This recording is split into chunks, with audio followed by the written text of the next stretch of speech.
Hello everybody, welcome to my channel. आज मैं class 9 के लिए मैथमेटिक्स का क्षेत्रमिति का वीडियो लेकर आया। अध्याय 15 त्रिभुज और चतुर्भुज के क्षेत्रफल और परिसीमा से संबंधित कुछ सवाल हल करें 15.2। अब यहाँ देखेंगे कि 22 नंबर का सवाल, एक नंबर में क्या कहा कि किसी समबाहु त्रिभुज के क्षेत्रफल और ऊंचाई का संख्या मान समान है या संख्यात्मक मान समान है तो त्रिभुज के भुजा की लंबाई कितनी होगी। देखिए यहाँ पे दो बात आई है।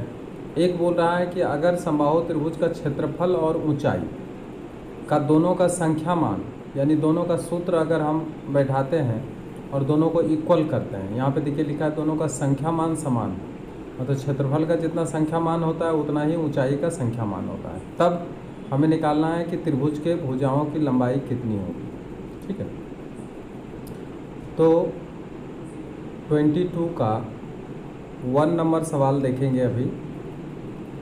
इसमें अकॉर्डिंग टू क्वेश्चन क्या दिया है। अकॉर्डिंग टू क्वेश्चन समबाहु त्रिभुज का क्षेत्रफल बराबर समबाहु त्रिभुज की ऊंचाई, ये दिया। अगर समबाहु त्रिभुज का भुजा माना कि समबाहु त्रिभुज की एक भुजा बराबर a इकाई है, तो अकॉर्डिंग टू क्वेश्चन समबाहु त्रिभुज का क्षेत्रफल बराबर समबाहु त्रिभुज का ऊंचाई। अब समबाहु त्रिभुज का क्षेत्रफल होता है √3/4 गुना भुजा स्क्वायर यानी a स्क्वायर कर सकते हैं, और समबाहु त्रिभुज का ऊंचाई होता है √3/2 इंटू a। अब यहाँ से देखिए आप इसको बराबर के इधर उधर इस तरह से काट सकते हैं।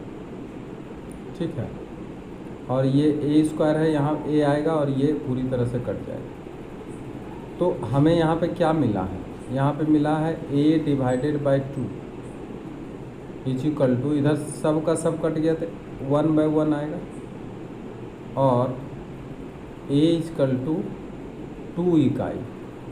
इसका मतलब क्या है कि अगर हम 2 इकाई लेते हैं, मतलब 2 सेंटीमीटर या 2 मीटर का भुजा वाला अगर समबाहु त्रिभुज बनाते हैं तो उस समबाहु त्रिभुज का क्षेत्रफल का जो मान आएगा संख्या मान, वही समबाहु त्रिभुज का ऊंचाई का भी संख्या मान आएगा। दोनों क्या होगा, समान होगा। ठीक है, तो इसका आंसर क्या निकल के आ गया, इसका आंसर निकल के आ गया 2 इकाई, और यही हम लिख देंगे इसका आंसर। क्लियर। अब इसी में देखिए, इसी में क्वेश्चन नंबर 2 है। अभी हम लोगों ने A नंबर का सवाल यानी 1 नंबर का सवाल 22 का 1 नंबर बनाए हैं। अब देखिए इसी में सवाल नंबर 2 भी है। किसी त्रिभुज के प्रत्येक भुजा की लंबाई 2 गुनी करने पर त्रिभुज का क्षेत्रफल कितना प्रतिशत बढ़ेगी। देखिए यहाँ पे लिखा है कितना प्रतिशत बढ़ेगी। भुजा की लंबाई क्या की गई है, 2 गुनी कर दी गई है। ठीक है, तो देखिए माना कि त्रिभुज का प्रत्येक भुजा का लंबाई बराबर x इकाई, इसलिए त्रिभुज का क्षेत्रफल बराबर, हम एक त्रिभुज समबाहु त्रिभुज का ले लेते हैं √3/4 भुजा स्क्वायर। अब कह रहा है कि अगर भुजा की लंबाई 2 गुनी कर दिया जाए, यदि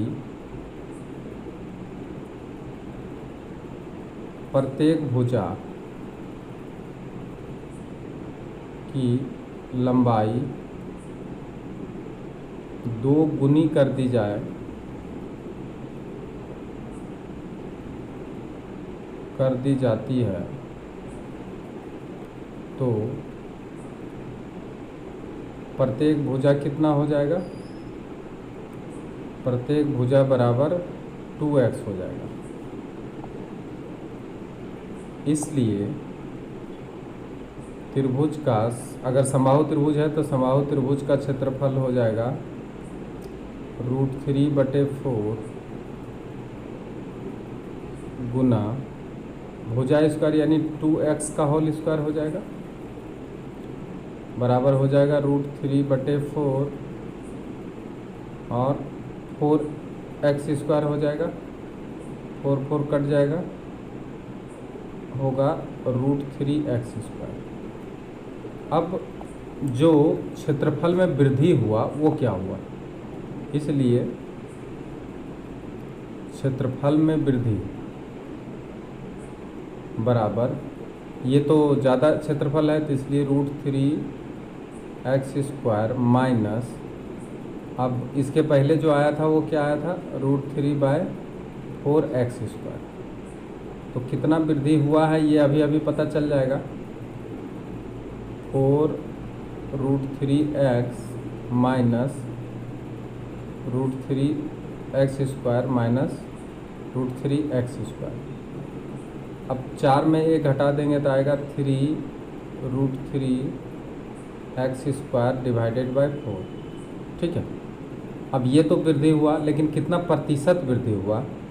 तो लिखेंगे क्षेत्रफल में प्रतिशत वृद्धि बराबर, देखिए वृद्धि मल्टीप्लाई 100 डिवाइडेड बाय प्रारंभिक क्षेत्रफल।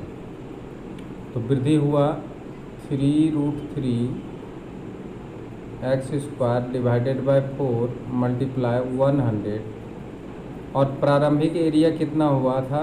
√3/4x square. ये प्रारंभिक एरिया हुआ, मतलब शुरुआत का जो क्षेत्रफल हुआ। तो अब इसको जब हम ये काटते हैं तो देखिए क्या निकलता है। इसको हम इस तरीके से करें कि, और आगे इसको थोड़ा बढ़ा लेते हैं, उसके बाद आराम से काटेंगे। √3x स्क्वायर बटे 4 मल्टीप्लाई, इसको उलट दीजिए तो 4 × 100 डिवाइडेड बाय, ये आ जाएगा √3x स्क्वायर। अब क्या होगा? काटने में आपको अच्छा होगा। काट दिए हैं, 4 भी काट दिए हैं। अब 100 को 3 से मल्टीप्लाई करिए, देखिए 300%, 300% वृद्धि हो कितना वृद्धि हो गया? 300%। अतः क्षेत्रफल में वृद्धि प्रतिशत बराबर 300% आंसर। क्लियर? अब नेक्स्ट वीडियो में आप देखेंगे इसका सवाल। अगर ये वीडियो अच्छा लगा तो आप इसे सब्सक्राइब ज़रूर करिए और अन्य दोस्तों के साथ शेयर भी करें। Thank you very much.